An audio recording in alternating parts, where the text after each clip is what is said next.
श्री सीताराम चंद्राभ्याम नमः।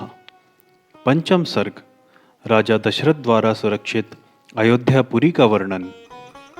यह सारी पृथ्वी पूर्व काल में प्रजापति मनु से लेकर अब तक जिस वंश के विजयशाली नरेशों के अधिकार में रही है, जिन्होंने समुद्र को खुदवाया था और जिन्हें यात्रा काल में 60,000 पुत्र घेर कर चलते थे, वे महाप्रतापी राजा सगर जिनके कुल में उत्पन्न हुए, इन्हीं इक्ष्वाकु वंशी महात्मा राजाओं की कुल परंपरा में रामायण नाम से प्रसिद्ध इस महान ऐतिहासिक काव्य की अवतारणा हुई है।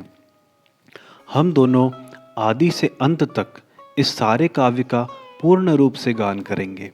इसके द्वारा धर्म, अर्थ, काम और मोक्ष चारों पुरुषार्थों की सिद्धि होती है। अतः आप लोग दोष दृष्टि का परित्याग करके इसका श्रवण करें। कौशल नाम से प्रसिद्ध एक बहुत बड़ा जनपद है जो सरयू नदी के किनारे बसा हुआ है। वह प्रचुर धन धान्य से संपन्न, सुखी और समृद्धिशाली है। उसी जनपद में अयोध्या नाम की एक नगरी है जो समस्त लोकों में विख्यात है। उस पुरी को स्वयं महाराज मनु ने बनवाया और बसाया था। वह शोभाशालिनी महापुरी 12 योजन लंबी और 3 योजन चौड़ी थी। वहाँ बाहर के जनपदों में जाने का जो विशाल राजमार्ग था, वह उभय पार्श्व में विविध वृक्षावलियों से विभूषित होने के कारण सुस्पष्टतया अन्य मार्गों से विभक्त जान पड़ता था। सुंदर विभाग पूर्वक बना हुआ महान राजमार्ग उस पुरी की शोभा बढ़ा रहा था। उस पर खिले हुए फूल बिखरे जाते थे तथा प्रतिदिन उस पर जल का छिड़काव होता था।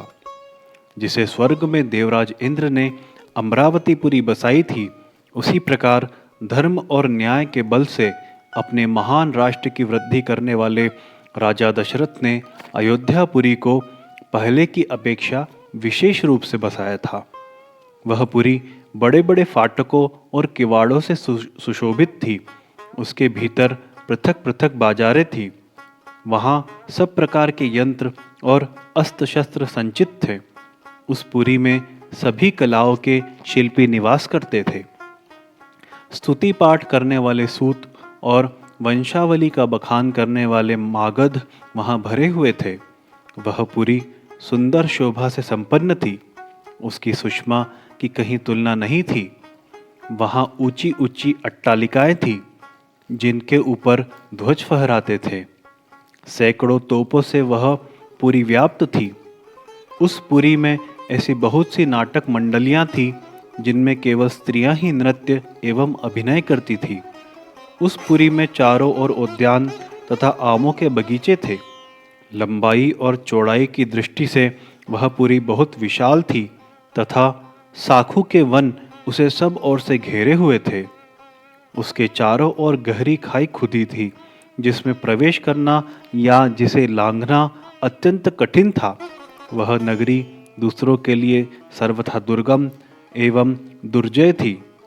घोड़े, हाथी, गाय बैल, ऊंट तथा गधे आदि उपयोगी पशुओं से वह पूरी भरी पूरी थी।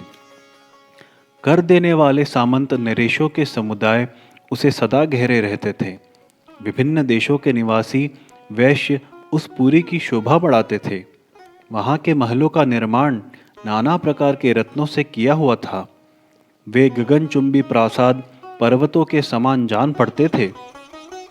उनसे उस पुरी की बड़ी शोभा हो रही थी। बहुसंख्यक कूटागारों से परिपूर्ण वह नगरी इंद्र की अमरावती के समान जान पड़ती थी। उसकी शोभा विचित्र थी। उसके महलों पर सोने का पानी चढ़ाया जाता था। श्रेष्ठ एवं सुंदर नारियों के समूह उस पुरी की शोभा बढ़ाते थे। वह सब प्रकार के रत्नों से भरी पुरी तथा सत महले प्रासादों से सुशोभित थी।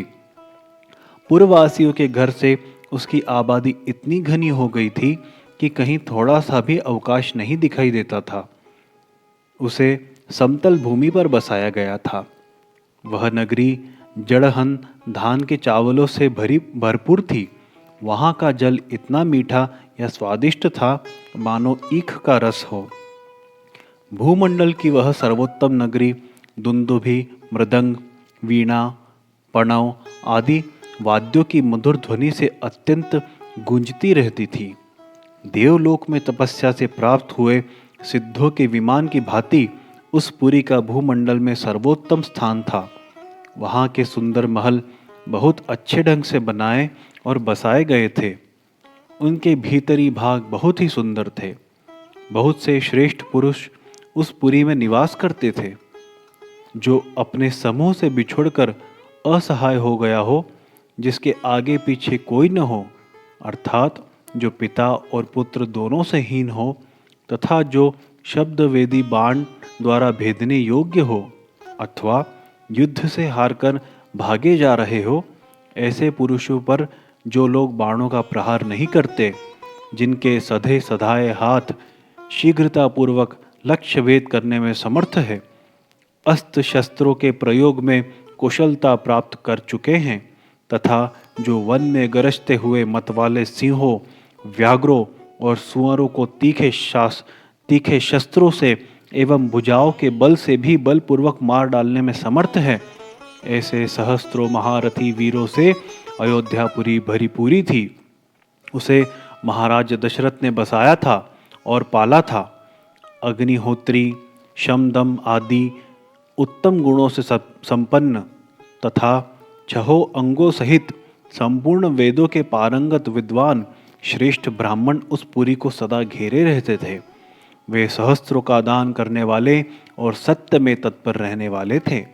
ऐसे महर्षि कल्प महात्माओं तथा ऋषियों से अयोध्यापुरी सुशोभित थी तथा राजा दशरथ उसकी रक्षा करते थे। इस प्रकार श्री वाल्मीकि निर्मित आर्ष रामायण आदि काव्य के बालकांड में 5वां सर्ग पूरा हुआ। बोलो सियावर रामचंद्र भगवान की जय।